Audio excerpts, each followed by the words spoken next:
Hello guys, welcome to cooking with Geetha. நம்ம சேனலை subscribe பண்ணாதவங்க சப்ஸ்கிரைப் பண்ணிக்கோங்க, ஷேர் பண்ணிக்கோங்க, மறக்காமல் சப்போர்ட் பண்ணுங்கள். இப்போ நான் அட்டகாசமான ஒரு கிரேவி தாங்க பண்ண போகிறேன், உருளைக்கிழங்கு கிரேவி.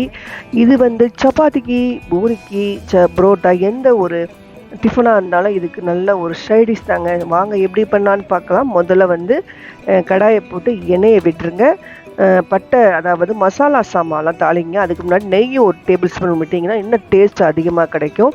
பட்டை, சோம்பு, கிராம்பு, பிரிஞ்சி இலை எல்லாத்தையுமே போட்டு நல்லா தாளிச்சிட்டு ஜீரகத்தையும் போட்டு அப்படியே ஃப்ரெஷ்ஷான கருவேப்பிலையும் போட்டுட்டு அப்படியே மஞ்சத்தூளை தூவிடுங்க. ஸ்லைஸாக நிறைய ஒரு 2 வெங்காயத்தை அப்படியே போட்டுட்டு நல்லா பச்சை வாடை போகிற அளவுக்கு நல்லா வதக்குன்னு வதக்கிடுங்க.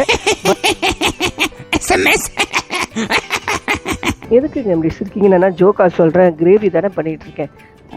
கிரேவி எப்படி பண்ணுறாங்கிறத பாருங்கள். அப்புறம் மிளகாய்த்தூளை போட்டு, மஞ்சத்தூளை போட்டு, கரம் மசாலாவும் போட்டுட்டு, அப்படியே மல்லித்தூளையும் போட்டு, என்னென்ன தூள் இருக்கோ எல்லா தூளையும் போட்டு நல்லா வதக்குன்னு வதக்குனிங்கன்னா இன்னும் டேஸ்ட்டு அட்டகாசமாக சுவையாக கிடைக்கும். அதுக்கப்புறம் இஞ்சி பூண்டு பேஸ்ட்டு அதையும் சேர்த்துட்டேன்.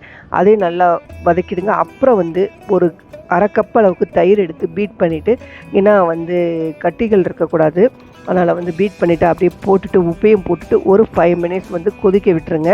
மூடி போட்டு மூடிட்டு கொஞ்சம் ஊருக்குள்ள ஒரு ஆளினார் அழகராஜா தேவைங்கிறது ஓப்பன் பண்ணி பார்த்துட்டு பாருங்க, சூப்பராக நல்லா கிரேவி ரெடி ஆகிடுச்சு பார்த்தீங்களா. இப்போ இந்த ஸ்டேஜில் உருளைக்கிழங்கு போட்டுருங்க. உருளைக்கிழங்கு போட்டுட்டு நல்லா வதக்கிச்சு. அதுக்கப்புறம் ரொம்ப தண்ணியாக இருக்கிற மாதிரி இருந்தால் கடலை மாவு கரைச்சி விட்டுடுங்க. அதுக்கப்புறம் அப்படியே மலைச்சோரல் மாதிரி அப்படியே கொத்தமல்லி தூவி விட்டுட்டா சூப்பரான அட்டகாசமான கிரேவி பாருங்கள் எப்படி இருக்குது பார்த்தீங்களா. பார்க்கவே இன்னும் 2 சப்பாத்தி கூட சாப்பிடும் தாங்க தோணுது. நான் ரைஸில் போட்டு பிசைஞ்சு சாப்பிட எனக்கு ரொம்ப பிடிக்கும். உங்களுக்கு எப்படி இதெல்லாம் பிடிக்குமா அப்படிங்கிறத கமெண்டில் ஷேர் பண்ணுங்கள். நம்ம அடுத்த நல்ல ரெசிபியில் பார்க்கலாம். அது வரைக்கும்